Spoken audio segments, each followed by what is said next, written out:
Cancún, Cartagena, La Habana, Ciudad de Panamá y Córdoba, Argentina, fueron las capitales del debate digital en América Latina los últimos casi 10 años.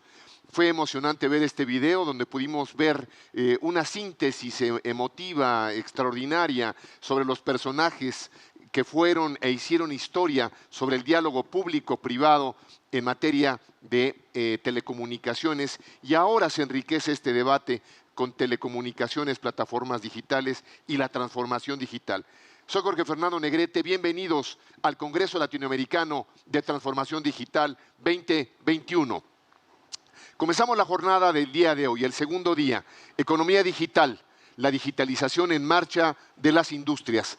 Agradecemos sobre todo a los convocantes que fueron, además, y han tenido el liderazgo extraordinario para invitarnos a todos nosotros, a CIET, CAF, al Instituto Federal de Telecomunicaciones, también con el apoyo de la Unión Internacional de Telecomunicaciones, colaboradores como EBNET, OCDE, la OEA, CITEL, GSMA, Orba, CEPAL, y Knowledge Partners como Colen, Conectadas, Chicas TIC. También nos apoyan Regulatel, Comtel, CASEGIB, CPR, LATAM, CERTAL, ICANN, ISOC, LACNIC, Media Partners, que son los grandes medios que nos apoyan en toda la región, como UCL, DPL News, Teletime, Convergencia Latina, Telesemana, Broadcaster, Prensario, Inversor LATAM, Agenda TIC, TIN Magazine, BN Américas e Impacto TIC.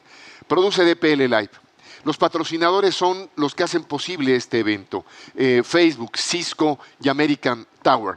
Hoy comenzamos el día con un extraordinario panel, Economía Digital, la digitalización en marcha en las industrias. La primera mesa redonda es digitalización extrarregional, la experiencia internacional en la promoción de la digitalización. Este panel está integrado por Nesse Gendelsberger, subdirectora de la Oficina Internacional de la Federal Communication Commission, FCC, de los Estados Unidos. Bienvenida, Nesse. Marit Palovirta, director senior de Asuntos Regulatorios de la Asociación Europea de Operadores de Redes de Telecomunicaciones, ETNO. Eduardo Chomali, ejecutivo principal Telecomitic de CAF, Banco y Desarrollo de América Latina. Bienvenido, Eduardo. Sergio Escalabino, nuestro querido Negroshka, representante para Sudamérica de la Unión Internacional de Telecomunicaciones.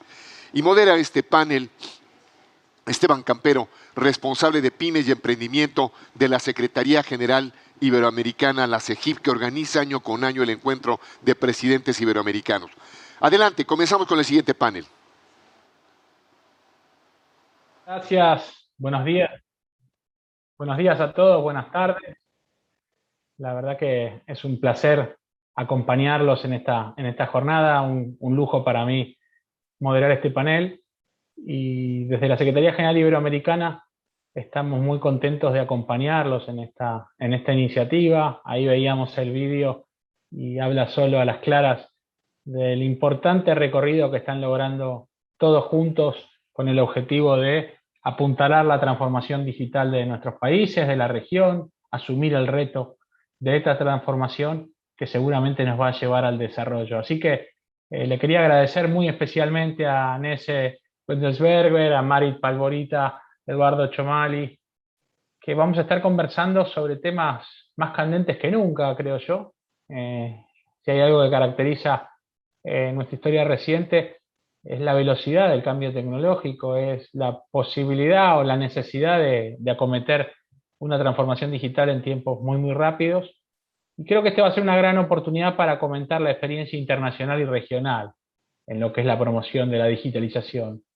Entiendo que este intercambio de mejores prácticas es una forma de ampliar la perspectiva en la formulación de políticas públicas y en las regulaciones para promover una digitalización en América Latina que no deje a nadie atrás.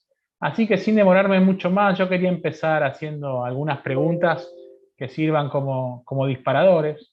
Y la primera se la quería dirigir a Marit Palovirta. Marit, quería preguntarte qué políticas públicas se han implementado, desde qué nivel de gobierno y cómo se ha acogido la digitalización como política de desarrollo en los países. Muchas gracias y gracias, Esteban. Hola a todos.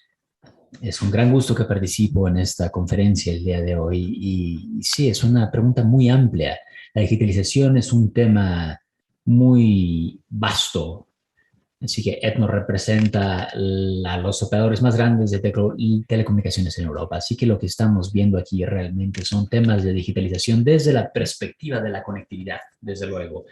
Y más allá de eso, si se lo piensa, la conectividad es el fundamento de la digitalización, ya sea en industrias, en sectores privados, en el sector privado o servicios a usuarios. Me gustaría nombrar aquí un par de tecnologías específicas que estamos siguiendo muy de cerca en Europa. Una, desde luego, tiene que ver con asegurarnos de tener una mejor conectividad en el continente. Algo que en lo que estamos enfocados es en redes de fibra óptica y, por supuesto, en 5G. Y tenemos todo un marco legislativo y de política pública en Europa. Voy a darles un ejemplo de esto. Quizás ya han oído hablar sobre la Comisión Europea, que en el último mes ha anunciado su nueva estrategia para Europa para los próximos 10 años, para el 2030, que se llama la década digital 2030. Y esta iniciativa de política provee un esquema abarcador para adoptar la conectividad como fundamento, pero también integrando las otras partes del ecosistema, incluyendo específicamente a los negocios, a las pymes y asegurarnos de no solo de dar servicios de conectividad, sino de que los servicios, las industrias estén listas para adoptar y pagar por dichos servicios en función de ser negocios viables. Y también hay provisiones para el sector público, en la administración pública. Y un punto básico aquí que son las capacidades. Por un lado, tenemos que ser capaces de utilizar estos servicios. Así que lo que hemos hecho en Europa es que nuestra gente de política pública ha determinado metas sumamente ambiciosas, lo cual incluye que todos los ciudadanos europeos estén conectados en velocidad de gigabit y de 5G para el 2030. Desde luego, esta es una meta sumamente ambiciosa y estamos tratando de determinar cómo lograrlo.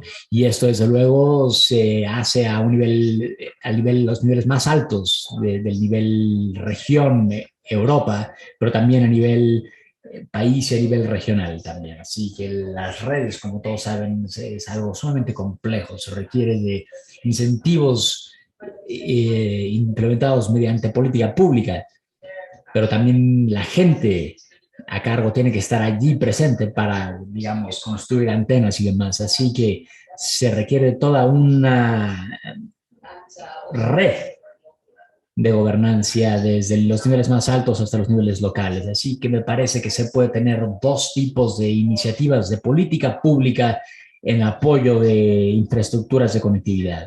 Una tiene que ver con incentivos y esto se correlaciona, me parece, con el tema del programa de desarrollo. Y eso tiene que ver también con los fondos públicos. En Europa tenemos mucha suerte de que los gobiernos le han puesto mucho dinero a la recuperación de esta pandemia global y se han comprometido de que el 20% de estos millardos estén dedicados al desarrollo digital en todos los estados miembros de la Unión Europea. Y esperamos que esto nos dé un empujón fuerte en la generación de capacidades de conectividad, incluso en regiones que quizás no estén conectadas hoy por hoy, en regiones rurales y demás, que hasta la fecha no ha habido mayor conectividad. El otro tema aquí es el tema más general de política y tenemos mucha política pública y regulaciones en Europa. Y aquí vemos qué aspectos surgen, ya lo iremos viendo, pero hay políticas en cuanto a reducción de costos de instalación de equipos y de distribución de sistemas. Y también políticas en cuanto a demanda, es decir, cómo asegurarnos de que las pequeñas y medianas empresas estén listas, tengan con qué. Y el sector de salud, por ejemplo, también estamos políticas en cuanto a esto. Y sí, me parece que es un un problema sumamente complejo, con muchas aristas, pero no siempre se requiere de políticas. Hay muchas cosas que suceden solas, simplemente el mercado lo lleva a cabo, las dinámicas del mercado lo determinan.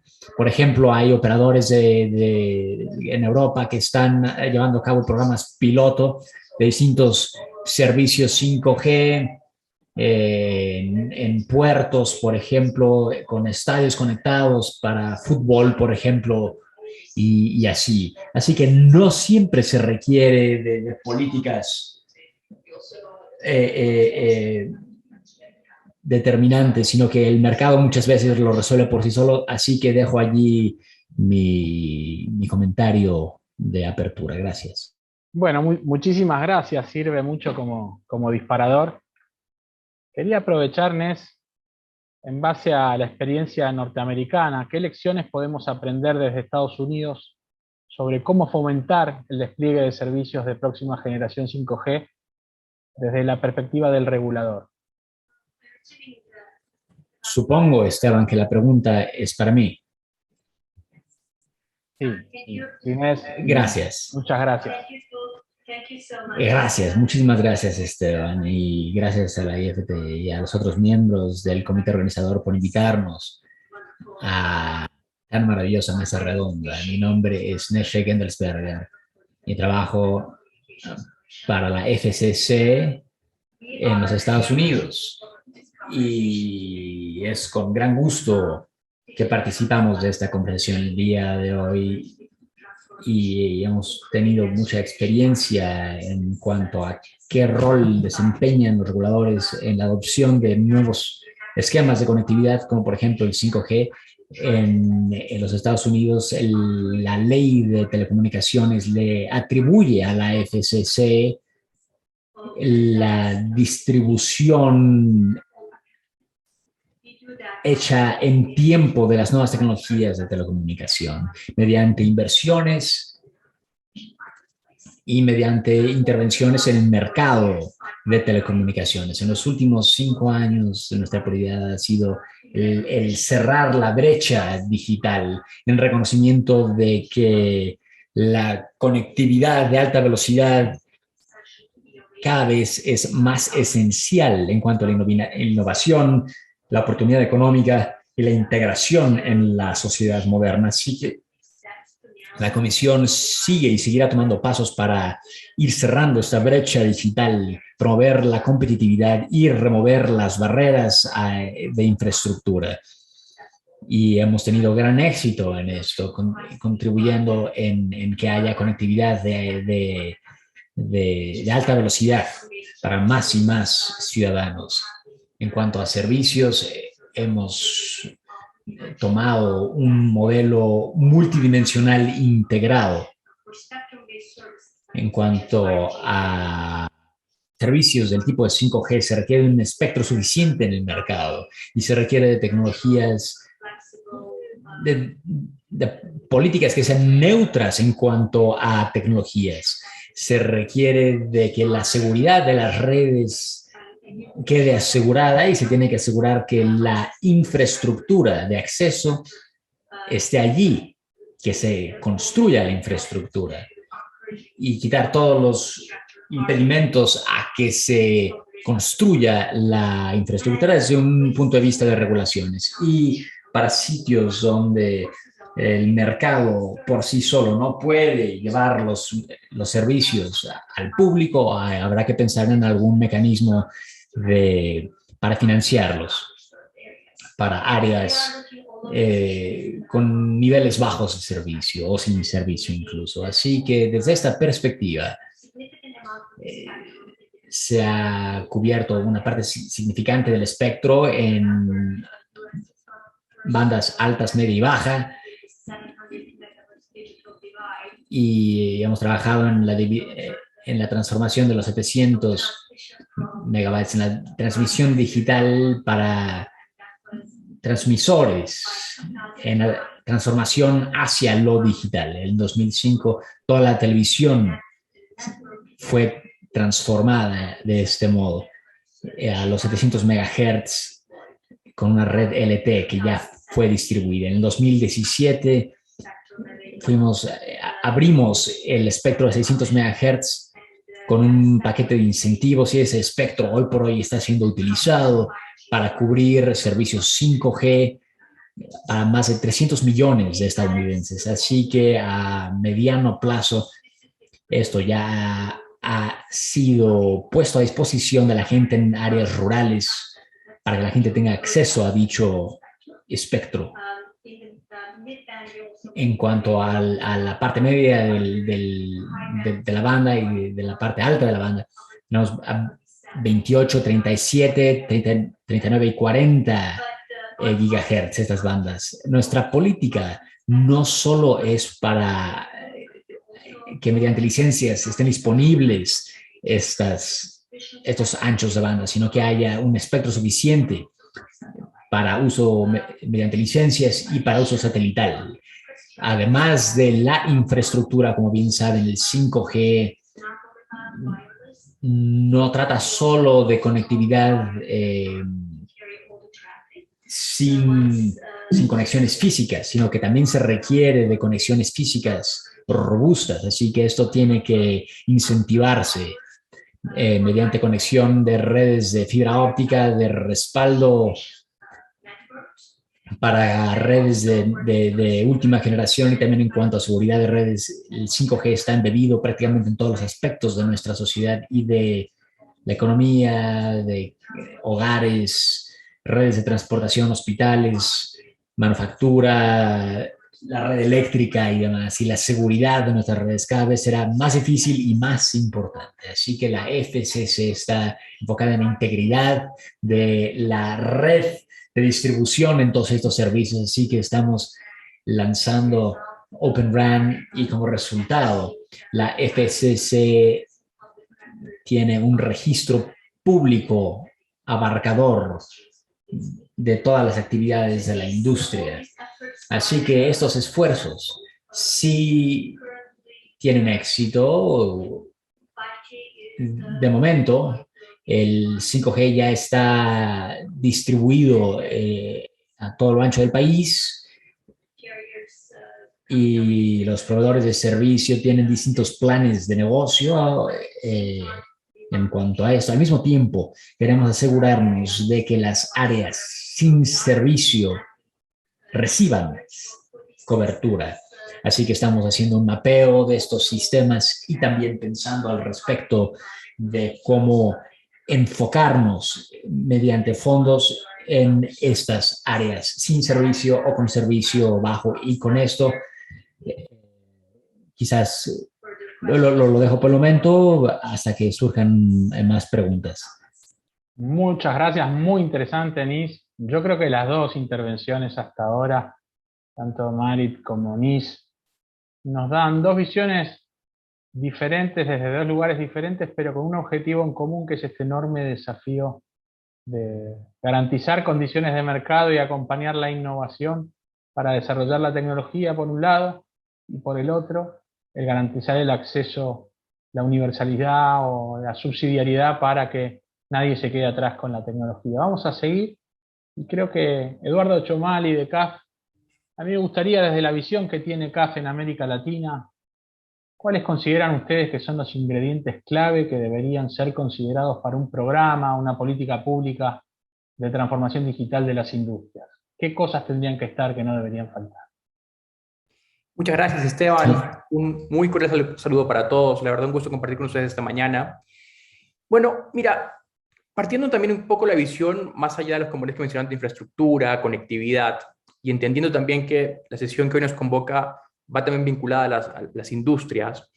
Por supuesto, comparto plenamente lo mencionado respecto de la criticidad de la infraestructura digital. Ya lo hemos mencionado en otras sesiones, para la América Latina resulta crítico resolver aquellas brechas de conectividad urbano-rurales y que además resultan críticas en una región en donde las actividades de la agroindustria y gestión de recursos naturales tienen un rol crítico para el desarrollo de nuestras economías, ¿no? Y esto requiere, por supuesto, además, tener una cierta alineación con procesos de producción, de gestión de recursos, pero también con las cadenas de distribución, donde, por ejemplo, si uno traza líneas a nivel de corredores logísticos, la digitalización también es un factor relevante para la eficiencia, la certidumbre y calidad, por supuesto, de los productos, ¿no? Un segundo elemento, ya pasando más allá de la conectividad, también tiene que ver con la transformación específica digital de sectores estratégicos. Y ahí quiero referirme, por ejemplo, a sectores transversales como la energía, el transporte y la movilidad, lo que además, bueno, por supuesto requiere la implementación de distintas capas de infraestructura digital, conectividad, sensores, capacidad de almacenamiento, nube, inteligencia artificial, y además debemos ser capaces de la política pública y también con las inversiones necesarias, resolver variables como interoperabilidad, desarrollo de estándares, protocolos de privacidad y protección de datos. Y por supuesto, y no menos importante, también ámbitos relacionados a la ciberseguridad que doten de alguna forma confianza a todo el ecosistema para la apropiación efectiva de la digitalización como una herramienta de cambio. Otra cuestión crítica que uno podría ver desde la política pública son todo lo que tiene que ver con la transformación digital de las pymes. Para nuestra región es crítico. Tenemos un 90% del tejido productivo constituido por pymes, donde tenemos importantes asimetrías respecto de las grandes y las pymes, por supuesto, pero también entre regiones. Y si bien hemos tenido muy buenas noticias en el marco de la pandemia, en donde ya teníamos buenas cifras, por ejemplo, de incremento muy sustancial en soluciones de uso de comercio electrónico, presencia de empresas en línea, hay otras variables que debemos cuestionarnos de cara al futuro y no conformarnos con lo que ha ocurrido, ¿no?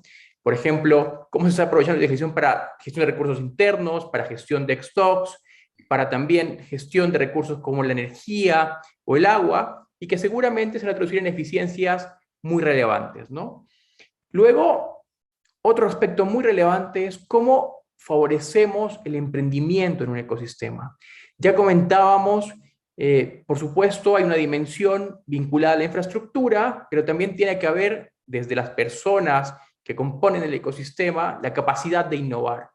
Y esta innovación requiere, por un lado, habilidades digitales, que ya vamos a mencionar sobre ello, pero también financiamiento en cada una de las etapas de los proyectos, desde las etapas tempranas hasta ciclos avanzados. Y yo creo que ahí, junto a gobiernos, bancas nacionales, privadas y multilaterales, tenemos la oportunidad de innovar en productos financieros o de participación en equity si corresponde, y por supuesto, ello implica quizás incrementar el apetito de riesgo, pero quizás también la oportunidad de explorar nuevas fórmulas de colaboración para la mitigación de los mismos, ¿no? Ya lo mencionaba también, otro factor crítico, habilidades digitales. Y tenemos cuestiones contundentes, por supuesto. Si uno quiere partir de habilidades digitales, debe comenzar por incorporarlas desde la escuela a edades tempranas. Y una brecha relevante que tenemos países en donde menos del 20% de las escuelas están conectadas a Internet con fines pedagógicos. Es una barrera de entrada enorme. Pero ¿qué ocurre, por ejemplo, con la promoción o la oferta de programas en tecnologías digitales? De acuerdo a la CEPAL, por ejemplo, tenemos que para 2018 solamente el 52% de las instituciones en América Latina ofrecen este tipo de programas. Y también, por supuesto, entonces, eso tiene que tener un vínculo muy relevante en la política pública en la implementación de programas de formación docente, la coordinación de prioridades con educación superior, con actores del ecosistema, porque tiene que ser una educación relevante para los problemas y desafíos de los ecosistemas productivos, y también el impulso de la creación de carreras especializadas cortas.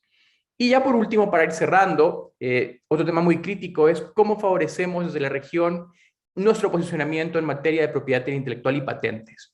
Si ustedes ven, hemos tenido unos ciclos muy relevantes en materia de innovación y registro de patentes a nivel global, batiendo récords a nivel mundial durante los últimos informes de la OMPI, y vemos que desafortunadamente como región estamos muy rezagados, ¿no? Vemos como América Latina, Oceanía y África juntos apenas suman el 3% de todas las patentes mundiales. Entonces tenemos un desafío también en ese ciclo de innovación, ¿no? Y creo que ahí tenemos desafíos de política pública, por ejemplo, adoptar medidas para agilizar los procesos de obtención de patentes. Y aquí, por ejemplo, una comparación, por ejemplo, mientras en Brasil completar el proceso de una patente puede demorar hasta 8 años, en China o en Europa puede tardar 22 meses. O también, por supuesto, favorecer la articulación de redes de colaboración público-privada con la participación de la academia que permita fortalecer esos esquemas de innovación, ¿no? Y creo que ahí me parece muy relevante lo que mencionaba Marit. Creo que la agenda de Europa es supremamente ambiciosa y y creo que marca un hito muy relevante y como quizás un ejemplo a seguir. Pero más allá de los frentes que ya mencionó, creo que hay un ámbito crítico y es el compromiso a nivel de financiamiento que hay. Porque la estrategia está contemplando solamente para estos primeros años, 2001-2027, 143.000 millones de euros. Y esto creo que como región hoy en día no lo tenemos aún y debemos buscar estos mecanismos de colaboración entre los distintos entes, gobierno, sector privado, sector público, por supuesto, y la banca multilateral, para explorar nuevos mecanismos que permitan de alguna forma financiar una agenda de transformación, por supuesto, considerando conectividad, ya se mencionó mucho, 5G es crítico para los próximos años, una presencia industrial tecnológica más fuerte en puntos de la cadena de suministro, también avanzar en una economía de datos como motor para la innovación y creación de empleo, y también, por supuesto, con un entorno empresarial más justo y, si se quiere, sencillo, donde tenemos que resolver todavía muchos cuellos de botella a nivel regulatorio y de operación en los ecosistemas, ¿no? Creo que lo dejo por aquí en esta primera intervención. Muchas gracias. Eduardo, muy completo. Creo que has complementado muy bien quizás una visión de la trascendencia, la importancia que tienen las infraestructuras. Lo has complementado bien con 3 factores que tienen que estar siempre, que son la asistencia técnica, el financiamiento y la capacitación para poder acometer con estrategias de transformación digital que realmente tengan fuerza. Siguiendo por esta línea, a mí me gustaría aprovechar la presencia, la participación de Sergio Scarabino de la UIT y preguntarte, Sergio, ¿qué iniciativas globales se están implementando desde la UIT para promover la digitalización? Gracias, Esteban, y un saludo. Desde la UIT, bueno, tengo la suerte de que Marit empezó hablando de conectividad como la base de la posibilidad de digitalización, y creo que la infraestructura ha sido un tema que han compartido quienes me precedieron en el uso de la palabra. Y la UIT nace como infraestructura internacional, ¿no? Nosotros tenemos un trabajo periódico que tiene foco central en la estandarización de equipos y redes para promover la interconexión de las distintas redes y los distintos equipamientos. Ese trabajo se hace en comisiones de estudio en el cual participan los gobiernos, por supuesto, pero también las empresas, los operadores, los fabricantes, las entidades científicas con trabajo en las tecnologías de la información y las comunicaciones, y la academia, que en esas comisiones de estudio se sientan en igualdad de condiciones porque la discusión es eminentemente técnica. Entonces, desde ahí parte el trabajo que nosotros hacemos en lo que tiene que ver con promover la conectividad de la infraestructura en todas sus líneas. También hablaban de espectro. Obviamente, cuando mencionaron 5G, pero NES habló específicamente de los servicios que se basan en el uso del espectro. Y en ese sentido, desde la UIT también, en las comisiones de estudio del sector de radiocomunicaciones, se discuten y se debaten las mejores formas técnicas de aprovechamiento del espectro radioeléctrico, que después, cada 4 años, en las conferencias mundiales de radiocomunicaciones, todos los países se ponen de acuerdo sobre cuáles son las porciones de espectro más apropiadas para cada uno de los servicios. En líneas generales, nosotros como usuarios en el día a día, obviamente estamos familiarizados con los servicios móviles, con la televisión eventualmente, la televisión digital, pero también tenemos que contemplar que hay servicios satelitales, hay servicios de investigación de la Tierra que tienen que convivir sin generarse interferencias perjudiciales y que hoy por hoy, como bien decían Nes, Marit, Eduardo, hoy el espectro es el mar del siglo XIX, digamos, es el espacio donde se debate la posibilidad de otorgar valor y, en buena medida, las posibilidades de la digitalización, de que la digitalización avance no solo en el ámbito nacional, sino también en el internacional, que es el que nos convoca hoy.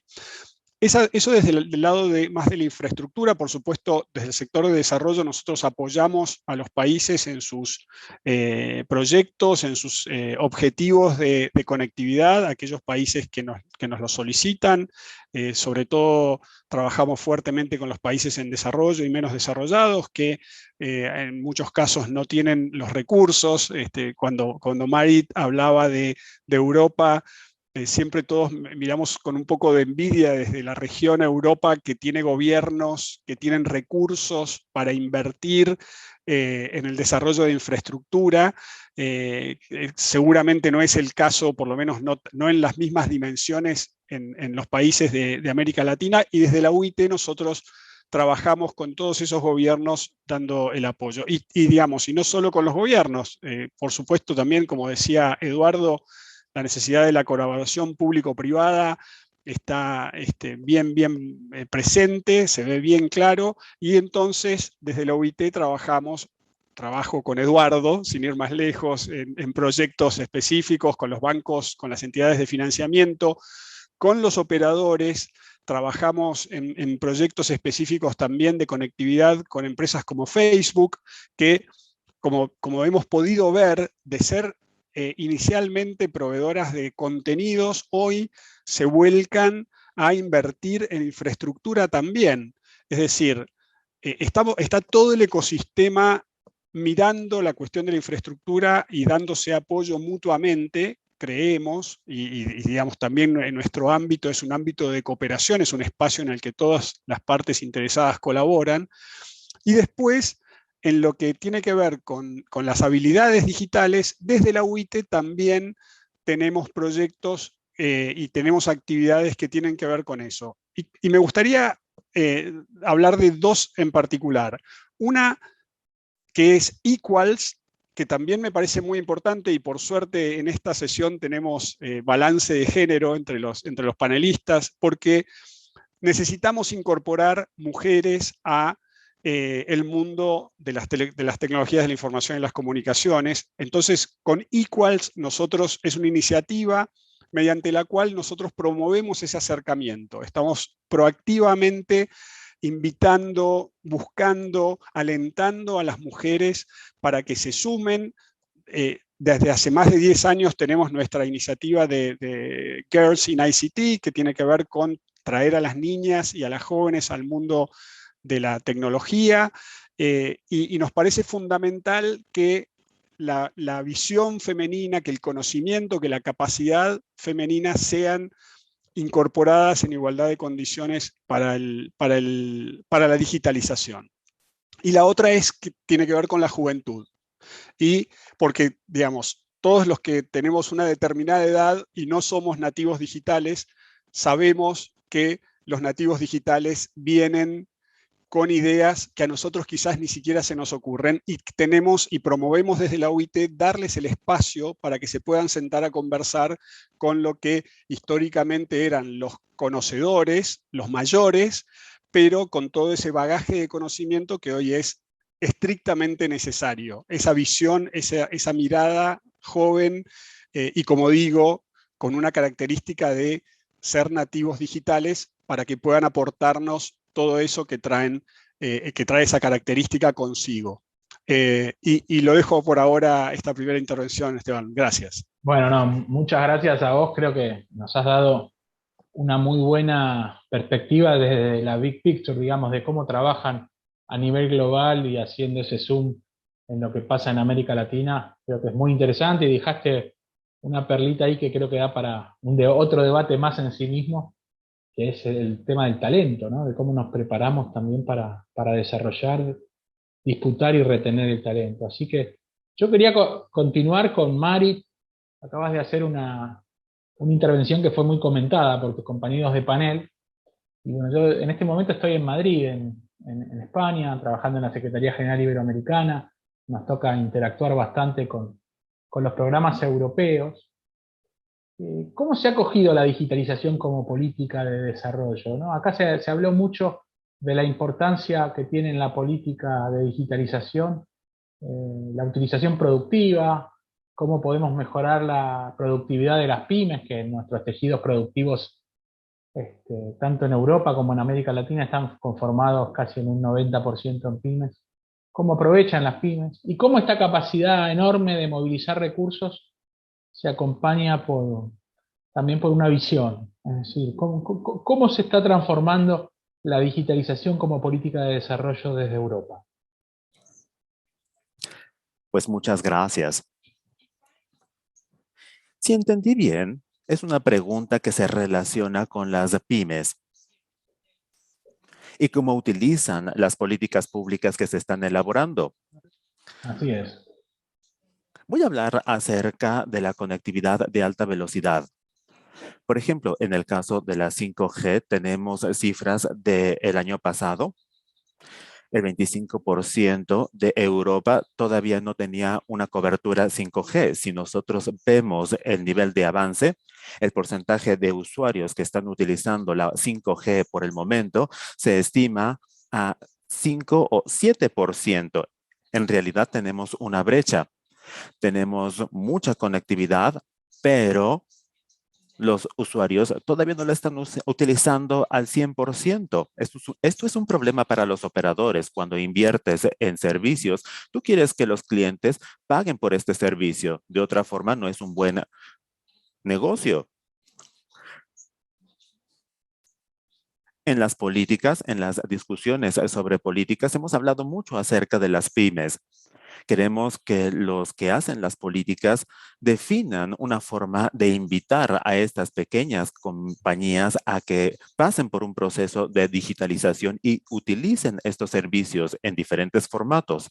Al final del día, lo que queremos es que se conviertan en clientes y que utilicen las nuevas velocidades y los nuevos servicios de alta velocidad que podemos ofrecer.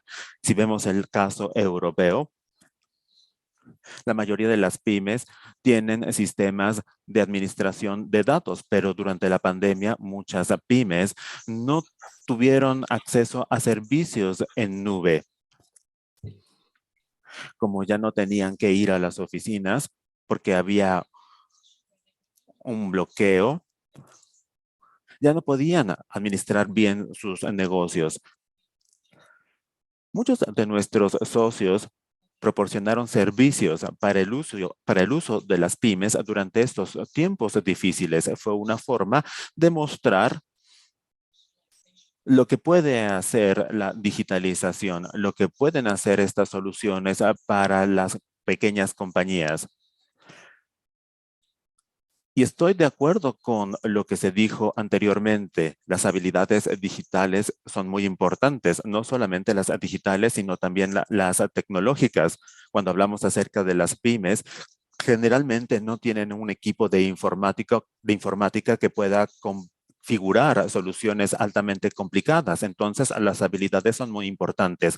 Como ya se mencionó anteriormente, necesitamos capacitación para tener programas en compañías en el sector privado y en el sector público. Y la inversión también es un problema. Las soluciones informáticas requieren de inversión, como ya lo sabemos. En Europa tenemos suerte, como lo has mencionado, tenemos financiamiento a nivel nacional y a nivel continente, no para todos, obviamente, pero por lo menos para aquellos que realmente quieren participar en el proceso. Y finalmente, hay ciertas inquietudes, no sé si tengan lo mismo en Latinoamérica, pero hay problemas de seguridad y de confidencialidad de los servicios digitales en algunas partes de la economía y entre los consumidores. Es importante que desarrollemos servicios que promuevan la confianza y la seguridad para que así más compañías puedan o quieran digitalizarse. Especialmente el sector público, porque las organizaciones del sector público manejan nuestros datos privados. En Europa, este es un enfoque muy importante. Necesitamos tener el marco adecuado para garantizar la confidencialidad y la confianza. Y con esto me detengo. Espero que haya respondido su pregunta. Absolutamente, muchísimas gracias. Creo que has dado una muy buena aproximación al diseño, planificación y ejecución de política pública de transformación digital en Europa. Yo te pedía que hagas énfasis en pymes, que es un gran desafío para mejorar la productividad, creo que ha sido muy claro. Como hoja de ruta para América Latina nos sirve, no hay que extrapolar experiencias, no hay que copiarlas al 100%, sería imposible.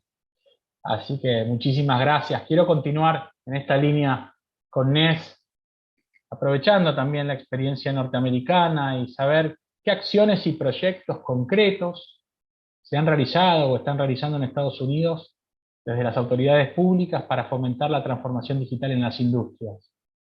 Y preguntarte también una opinión si crees que estas políticas pueden ser un ejemplo de buenas prácticas para América Latina. Muchas gracias por esta pregunta. Como reguladores, nosotros queremos que la industria cuente con todas las herramientas que necesitan. Como reguladores, no queremos crear una carga innecesaria o un impedimento para que se realice la innovación en el mercado. Desde esta perspectiva, ¿cuál es nuestra función? Garantizar que exista competencia en el mercado para que así los consumidores se beneficien de los servicios que nosotros proporcionamos.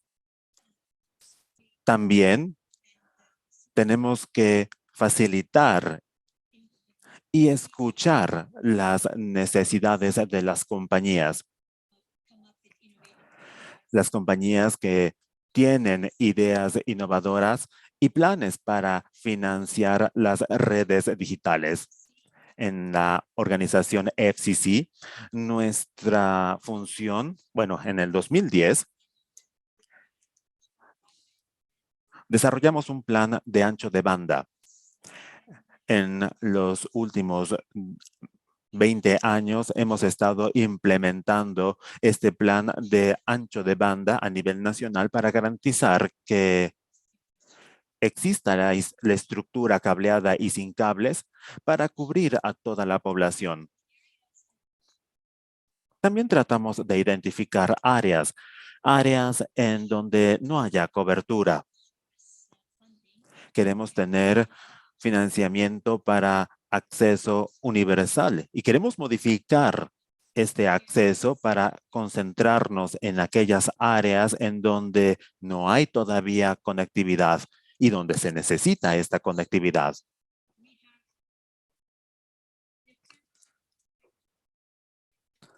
Tenemos diferentes tipos de fondos de conectividad. Por ejemplo, la conectividad para las bibliotecas y para las escuelas y para los hospitales. Sin embargo, también tenemos elementos o programas para personas de bajos ingresos. También tenemos financiamiento para estos grupos. Y hay áreas de alto costo que hemos determinado en donde la implementación no tendría un sentido económico en estas áreas de alto costo.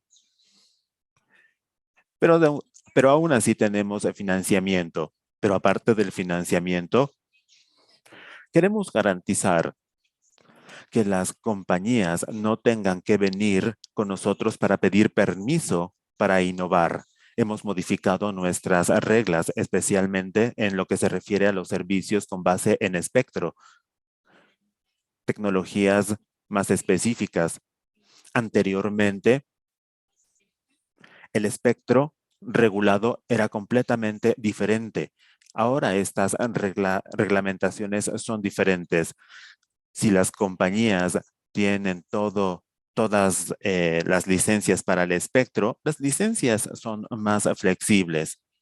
Y lo hacemos de una forma más transparente, tomando en consideración todos los usos posibles y garantizando que el espectro se utilice lo mejor que se pueda y también protegiendo a otros usuarios. Estas son algunas de las cosas que nosotros hemos implementado. Me gustaría señalar algo. Lo que dijo Sergio en términos de la armonización del espectro a nivel internacional. Esto es muy importante para las compañías también. Esto permite a las economías de escala No solamente tener acceso a la infraestructura y a los dispositivos. Esto también permite que los servicios más baratos se proporcionen a nivel nacional. Una forma de armonizar el espectro a nivel mundial para servicios similares es a través de la WRC y sus conferencias. Y nosotros trabajamos con CITEL y otros países latinoamericanos. Nuestro propósito es entender las perspectivas internacionales para presentarlas en la conferencia del 2023, que ya está a la vuelta de la esquina. Vamos a hacer todo lo posible para tener un enfoque internacional armonizado y así seguir cumpliendo con la demanda de la implementación de la innovación tecnológica. Y con esto me detengo. Bueno, muchísimas gracias, fue un aporte muy rico, tanto lo que tiene que ver con la mejora de la productividad a partir de la tecnología, como para garantizar el acceso. Y un tercer punto que has tocado que creo que es clave, que tiene que ver con cómo acompañar la innovación con marcos normativos ágiles, que breguen por los derechos de la ciudadanía, pero que también sean disparadores de innovación y no frenos. Así que muchísimas gracias, muy, muy enriquecedor tus aportes. Eduardo, desde CAF están haciendo muchas cosas, tenemos conocimiento que se está avanzando en el acompañamiento y asistencia técnica a países de América Latina, en la implementación de estas hojas de ruta para la transformación digital en algunos de los sectores productivos. ¿Podrías compartirnos algunos detalles de estas iniciativas? Sí, Esteban, claro, con mucho gusto. La verdad, mira, en términos del programa estratégico de la Agenda Digital de CAF, tenemos una respuesta contundente ante todos los desafíos de transformación digital de nuestros países. Por supuesto, tenemos oportunidades de financiamiento, asistencia técnica. De hecho, lo hemos hecho de forma muy notable en los últimos años, financiando más de 1.500 millones de dólares en proyectos de infraestructura, también 10 millones de dólares en cooperación técnica, sobre temas de infraestructura digital, por supuesto, favoreciendo el despliegue de infraestructura digital de calidad, temas de fibra óptica, en territorios a nivel nacional, subnacional. También estamos con el cable submarino hacia Sudamérica. Y también, además, tenemos otras líneas de trabajo que van vinculadas a cómo estas tecnologías se aplican por los hogares, sector productivo y por los gobiernos. Y eso también requiere un acompañamiento en materia de asistencia técnica en temas vinculados a modernización institucional de la economía digital y también el favorecimiento al desarrollo de capacidades de capital humano e inversión en instituciones digitales, ¿no? Pero que me preguntaba sobre sectores económicos y sectores productivos. Efectivamente, desde CAF hemos trabajado una metodología, si se quiere, para aterrizar soluciones a las necesidades concretas de los países. Esta metodología, de alguna forma, en una primera instancia, selecciona los sectores económicos prioritarios de un determinado país. A partir de ahí, identifica sus sectores económicos prioritarios y a partir de sus sectores es un análisis detallado de cuáles son los más propicios para el desarrollo de una hoja de ruta digital. Y esto requiere, por supuesto, entender tanto la relevancia del sector a la contribución de indicadores macroeconómicos, el nivel de adquisición del sector específico, acceso a Internet, dispositivos, uso de plataformas, y luego también contrastar el potencial de digitalización y qué tanto impacto va a tener realmente a nivel esperado para que esas inversiones que se hagan realmente hagan sentido, ¿no? Y esto se ha traducido ya, por lo menos, a línea de trabajo con varios países. Destaco particularmente un trabajo que hicimos con el gobierno de Perú, Ministerio de Producción, que es la digitalización de la cadena agroexportadora del Valle de Ica, en donde se estableció básicamente en un clúster agroindustrial, en donde Ica además tiene una posición relevante porque supone más del 15% de las agroexportaciones del país, y que además, bueno, vimos esa hoja de ruta totalmente integral de la cadena, ¿no?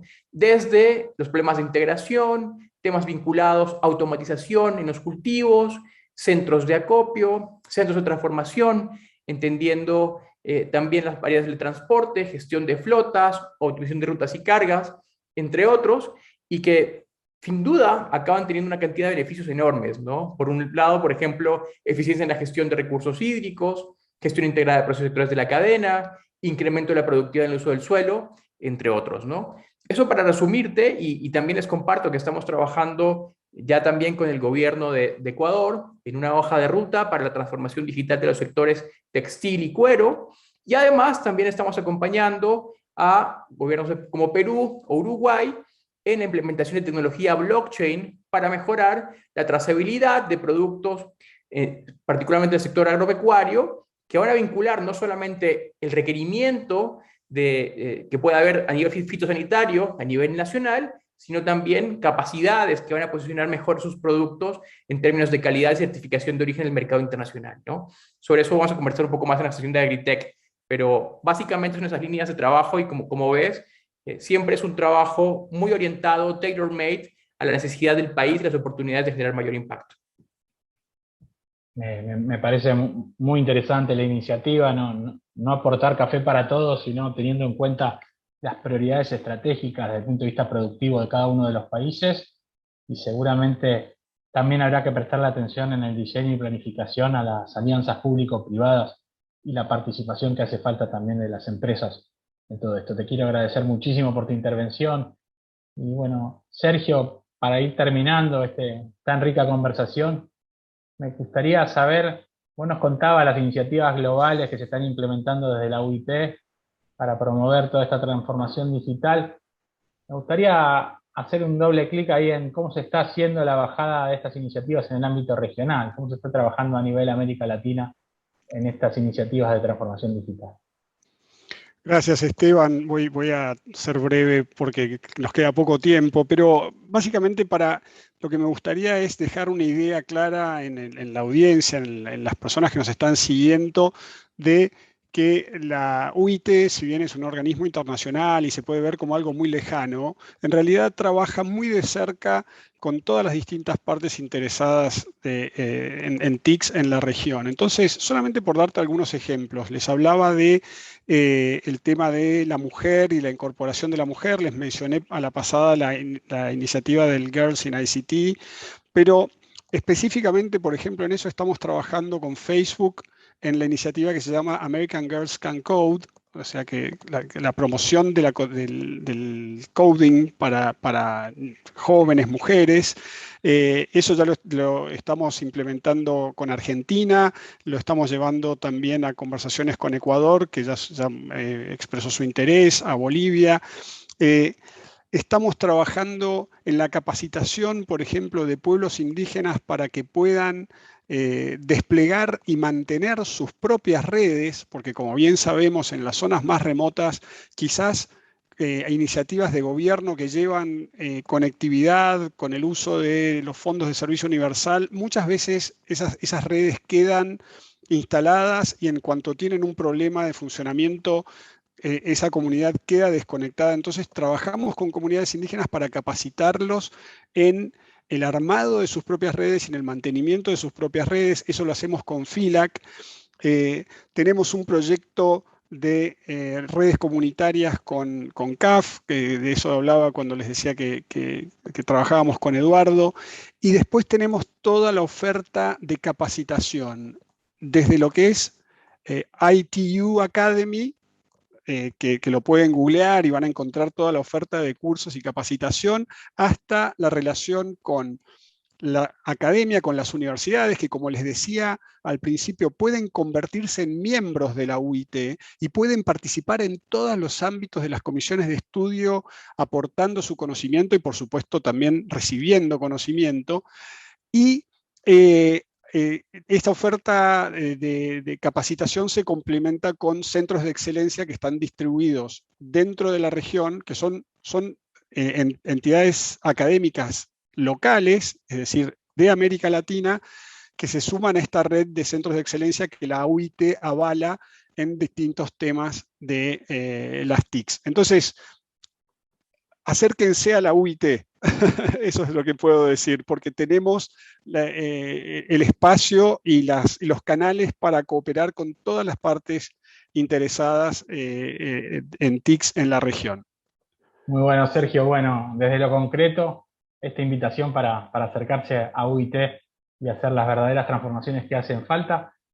Yo le quiero agradecer muchísimo a los cuatro, sé que son gente muy ocupada, que nos han dedicado su tiempo, Nes, Marit, Sergio, Eduardo, la verdad que han creado una conversación muy rica, y además quiero aprovechar para felicitar a CIET y al resto de organizadores que garantizan estos espacios de compartir buenas prácticas. Así que muchísimas gracias a todos, un placer haberlos acompañado.